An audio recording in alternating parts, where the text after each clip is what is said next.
Splinter Twin! Splinter Twin. A card that it resonates with people. It's enigmatic. It's provocative. Splinter Twin! As the title of this video and the thumbnail suggests, today we're going to talk about the unbanning of Splinter Twin because I haven't talked about it in a while, and people always bring it up. They never stop asking. They never stop calling other things Splinter Twin. The running joke on the channel is it's practically Splinter Twin when two cards combine to create even the smallest amount of incremental value. And to cut a long story short, if you think I'm advocating for the unbanning of this card, fuck no. I have in the past talked about how I think Splinter Twin should come back, but that was the past. That was a long time ago. Longer than I thought it was before I actually started looking for this fucking video. Once upon a time, I believed that Splinter Twin should have been unbanned. I didn't agree with its initial banning anyway. But now the ship has sailed. Twin should remain banned in Modern, and it's a thing that shouldn't keep coming up when these discussions happen, although I'm doing it right now. But I just wanted to reflect a little bit, because I've been feeling nostalgic for Modern recently. So let's go into it. Today I'm going to talk about what is Twin, why are people hyped about it, why it was banned in the first place, and why it should fucking remain banned. Get that shit out of here. Before I do jump into all that though, don't forget that I am sponsored by channelfireball.com, so if you can use the marketplace this month, which for every $10 you'd pay for items on the marketplace, you get entered for prize draws that include things like Black Lotus and Alpha boxes of Welcome to Wrath. Use the code KENOBI at checkout, or the link in the description below to help support the channel. And alternatively, Patreon is the other way to support. Ongoing now, each month there's going to be a new unique sleeve that you get for free with free shipping from altersleeves.com. This month being this cool alternative art necro spooky Thalia.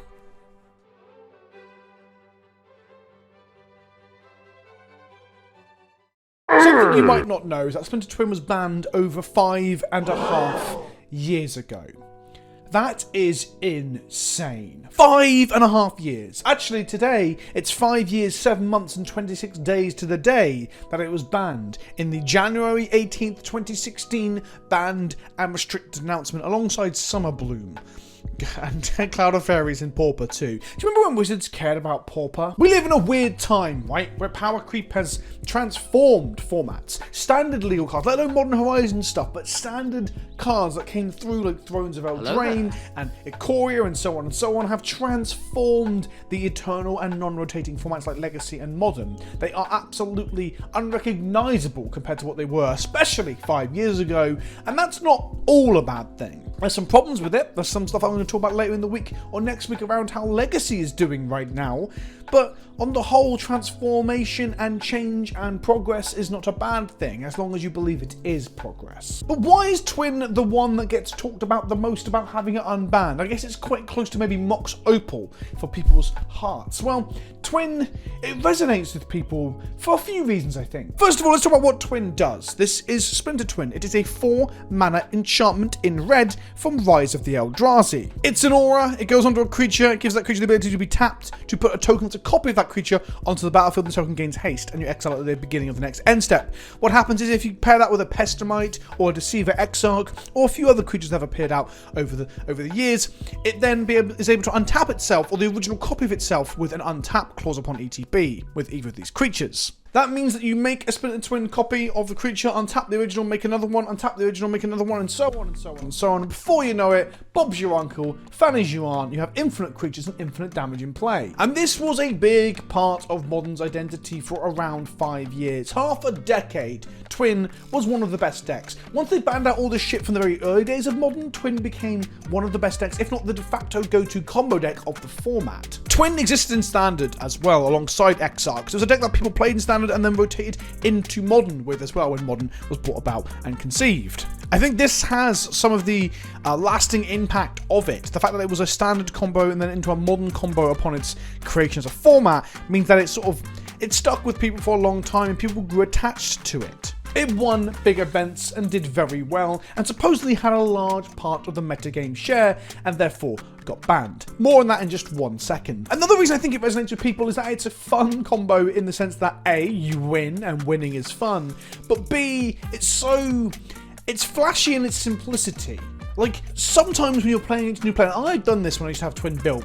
I'll be playing against someone who's relatively new to Magic, and I'm trying to teach them about the older formats and the power level of older formats. And we'll be playing a game, and they'll do something on their turn, and then they'll flash in a Pestomite or Exarch on turn 3, untap, play a land, play Twin, and win. I literally play a 4-mana enchantment and say, I believe I have won the game. And then you get to explain the interaction and see their mind expand as they realise Magic is a fucking wild old game. Wow. It is probably the most famous combo in all of Magic, honestly. Storm is probably the other, like, a competitor for that title. And there are obviously other iconic decks from older formats and older standards and shit as well.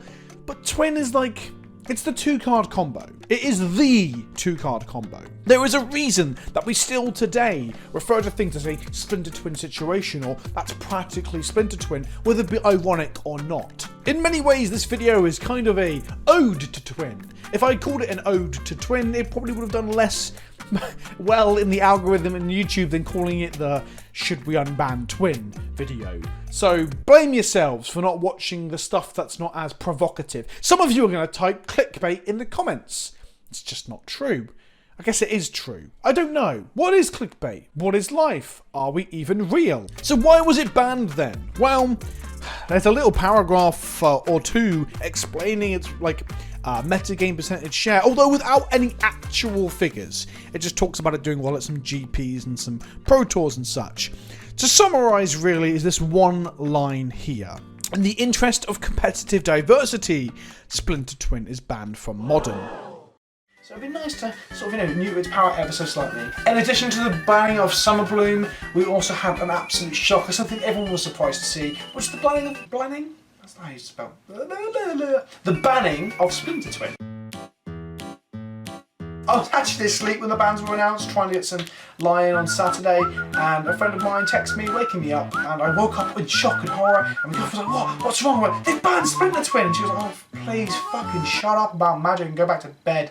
Basically, Wizards have explained that they want to shake up Modern as a format, and in order to do so, they decided to ban the Premier sort of combo / tempo slightly. That sentence became in itself a meme. And Splinter Twin is one of the biggest memes in Magic. It's got a very mimetic nature to its power level and its banning and the talk around it. And my hair is crazy today. But Splinter Twin being banned in the interest of competitive diversity is just a funny line, because arguably that's the sentence to be used for anything that's been powerful and dominant in any metagame since the beginning of the game's existence. Oko was arguably banned in the interest of competitive diversity. Uro was banned in the interest of competitive diversity. It's almost a non-statement when it comes to bannings. And that's the thing, I don't think it was an issue when it was around. It was a large percentage of the metagame share. I don't remember having Goldfish back then, I assume we did. Actually, I'm pretty sure Goldfish, I don't even know how old Goldfish was. I don't know what percentage of the metagame share was Twin at the time, but I remember playing against Twin on Modo when I was playing D&T and playing against it at events, and it had bad matchups into other very strong, very prominent decks like Jund in Modern.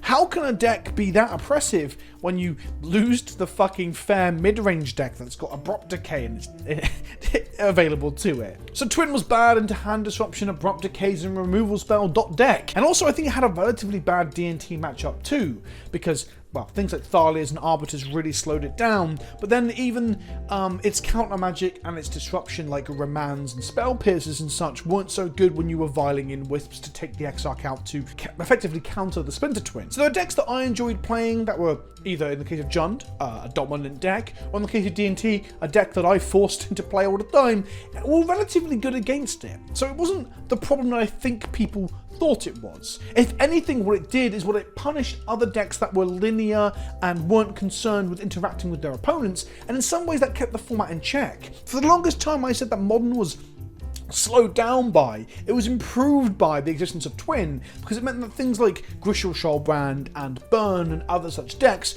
couldn't just race from 0 to 20 or 0 to combo without being fearful of, tapping out on turn 3 and getting absolutely fucked by Twin. However, the format got faster and faster as Twin was out of the format. I think that was an effect of Twin being gone. There were times when the format was just an absolute shit show of a race, super aggressive, super fast and relatively linear. I don't think we're in that spot anymore, because part of fire design and contemporary design is that newer cards are actually quite good at interacting with your opponent, or in some cases turning off interaction. And this is where I come to this idea that Splinter Twin into current Modern being unbanned would be a egregious mistake, and I think it would be a dominant deck to the point of being oppressive. Now, there will be decks that are faster than it, because Modern is still a fast format, although I don't think it's as fast as it has been in the past. But I do think even decks like Hammer Time could 20 them quite quickly. The problem comes with new interaction. With the power creep of threats and enter the battlefield effects and the power level of creatures has come some rather powerful interaction too in things like War of the Spark era of Magic onwards and Modern Horizons, the whole fire design period. Imagine a world where someone can play a Teferi Time Raveler, and then now, if they were to twin you on turn 5 or 6, or I guess earlier if there's dorks involved, I don't know. But if they were to twin you later, your interactive spells, your Abrupt Decay, which I guarantee you would become a playable card in Modern again if Twin was around, those things don't do anything anymore. Your opponent can't counter your Twin, they can't kill your creature. Teferi is a gross card to think about in combination with Twin, if a little bit on the slower side. Or perhaps you don't want to slow down. What about Force of Negation? Now Twin can make a Pestamite in your opponent's turn, and your opponent is incentivized not to try and kill it on their turn before you untap, because you might have Force of Negation. But now they untap, and they might have, well, A, Force of Negation, but B, another piece of counter magic. It doesn't speed you up per se, because you're probably still waiting a turn or two to have interaction before you fire off the combo. Because something people don't realize with Twin was that you weren't just turn 4ing people. You were if they weren't expecting it, or they were playing loose or sloppy, or had the read that you were on a different deck. But on the whole, you were waiting till much later to play the control game so that you can twin them with interaction. And Force of Negation is a pretty solid piece of interaction, although it wouldn't necessarily be free on their turn when they're twinning, but it would be free on other people's turns to get rid of disruptive elements like, I don't know, Trinospheres or Chalices or other Staxy effects that aren't really seeing play in Modern, but you get my point. Hell, the opponent's Teferi is a good example of this, right? You'd be able to stop your opponent's Teferi in the mirror. I just don't think that we want to see Twin alongside these kinds of powerful interaction cards. So maybe I'm going to disappoint some people here by not being on the Pro Twin bandwagon, but I've been off it since War of the Spark. Maybe a little bit earlier, actually, but War of the Spark really was a nail in the coffin where I was like, I don't think I want to play against Twin in combination with all this other ludicrous shit. Because that's the other thing about Twin that was always good as well. In a similar way to the Delver package in Legacy, where you take Daze, Force of Will, Delver, and some cantrips and throw in whatever the fuck else you want, and you got a stew going. Twin was the same in many ways. We saw so many iterations of Grixis and Rung and Blue-Red Twin where they were playing Tarmogoyfs and Tassigas and Kolaghan's commands or other shit. There was transformational Storm sideboards, I'm pretty sure, in weird fringe times. Twin is a combo where you have 4 enchantments and like 4 tempo creatures, an 8-card suite, if you will. And you can go more than that. Obviously, you can have more than 4 creatures. And you add that with cantrips and other interaction, and you can play other stuff with it. So I think it just gets worse the more powerful effects we get, and there has been an evident power creep over the last 2 years, and definitely over the last 5. So I think Twin now sits in the same place that Birthing Pod does. It'd be interesting to unban it, but not necessarily healthy. What do you think? Are you a Modern aficionado who's looking forward to the return of Modern at their local events as we sort of get into this post-pandemic, or this, the pandemic's not over, right? But like the post-COVID world. COVID has happened and then we have a time frame afterwards. Are you playing Modern yet? Because I haven't sleeved up or played any Modern in paper. I played some on Modo this week, but I haven't played any in paper yet. Would you like to see a shake-up where they bring back fucking Twin? Do you think I'm talking shit? Do you think Force of Negation and Teferi aren't that good for the Twin deck? Do you think they've even played them if it got unbanned? Let me know in the comment section below. I hope you've enjoyed this video. I should have some more content coming out throughout the week. And hopefully a Warhammer Wednesday again today. If this is Wednesday, there should be a Warhammer Wednesday later on if things go to plan. Thanks for watching, and I'll see you all soon. Ta-ta for now.